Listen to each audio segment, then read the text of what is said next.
గుడ్లు పులుసు చాలా సింపుల్గా ఎలా చేసుకోవాలో నేను చూపిస్తాను, ఈ వీడియోలో చూడండి.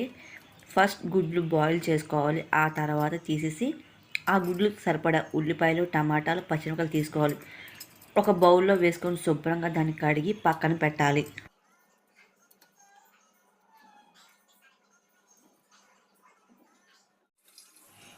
ఆ తర్వాత కూర సరిపడంత పచ్చిమిరపకాయలు, అంటే నేను 4 తీసుకున్నాను, అది మిడిల్లో కట్ చేయాలి. పులుసులోకి పోతే ఇలాగే చాలా టేస్టీగా ఉంటుంది.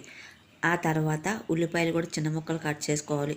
టమాటాలు కూడా కట్ చేసుకోవాలి. నేనైతే చాపర్ని యూజ్ చేస్తాను. ఆ చాపర్లో నేను ప్రెస్ చేసి కట్ చేసుకుంటాను. ఆ తర్వాత గుడ్లుని మొత్తం అంతా తొక్కలు తీసి అలా వీడియోలో చూపిస్తున్నట్టు చిన్నగా ఘాట్లు పెడతాను. అలా చేయడం వల్ల గుడ్లు కూడా ఆయిల్లో వేసినట్టు పెళ్ళిపోకుండా ఉంటాయి. అలాగే అందులో ఉప్పు, కారం, పులుసు అంతా లోపల పట్టి చాలా రుచిగా ఉంటుంది.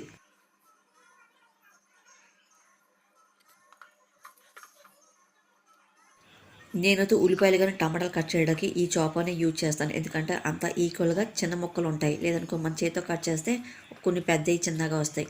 అలా ఏం లేకుండా అన్నీ ఒకే సైజులో ఉంటాయని చెప్పి నేను ఈ చాపర్ని యూజ్ చేస్తాను. ఇది ఈజీగా కూడా ఉంటుంది. అలాగే ఉల్లిపాయలు కానీ టమాటాలు కట్ చేసినప్పుడు గబుక్కున కత్తి వాడుతున్నప్పుడు చేయి కూడా కట్ అవ్వకుండా ఉంటుంది. అందుకే ఇది బాగుంటుంది చెప్పేసి, అలాగే ఫాస్ట్గా కూడా అయిపోతుంది.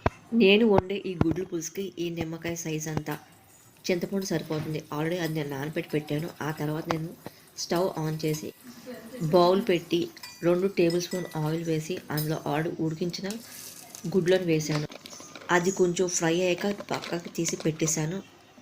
ఆ తర్వాత ఉల్లిపాయలు వేసాను. ఉల్లిపాయలు కొంచెంసేపు వేగాక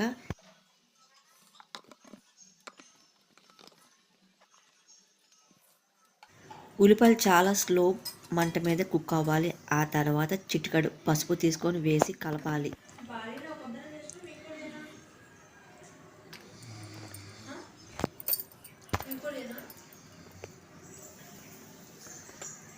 ఆ తర్వాత పచ్చిమిరపకాయలు కూడా వేసేయాలి.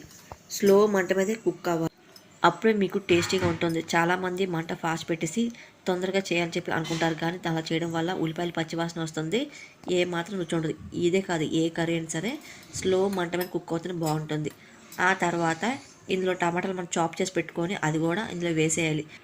టమాటాలు కూడా బాగా కుక్ అవ్వాలి. అలాగే వాటర్ అంతా పోయేదాకా కుక్ చేసుకోవాలి. ఇందులో తగినంత ఉప్పు వేసుకోవాలి. ఆ తర్వాత కారం కూడా వేసి బాగా కలపాలి. ఇందులో నేను 1 టేబుల్ స్పూన్ అల్లం వెల్లుల్లి పేస్ట్, అలాగే ధనియాల పొడి కూడా వేసాను. అది కూడా బాగా కలిపాక నేను ముందుగా తీసి పెట్టుకున్న చింతపండు పులుసును కూడా తీసి ఈ మిశ్రమంలో వేసేసాను. అది బాగా కుక్ అయ్యి బాయిల్ అయ్యాకే అప్పుడు మనం ఇందులో బాయిల్ చేసుకున్న ఎగ్స్ ఇందులో వేసి ఆ తర్వాత మూత పెట్టేయాలి. చాలా స్లో మంట మీదే ఇది కుక్ అవ్వాలి. 15 నిమిషాల తర్వాత ఇంకా స్టవ్ కట్టేయడమే. ఎంతో రుచికరమైన గుడ్లు పులుసు రెడీ. వేడి వేడి అన్నంలో వేడి గుడ్లు పులుసు సిద్ధం.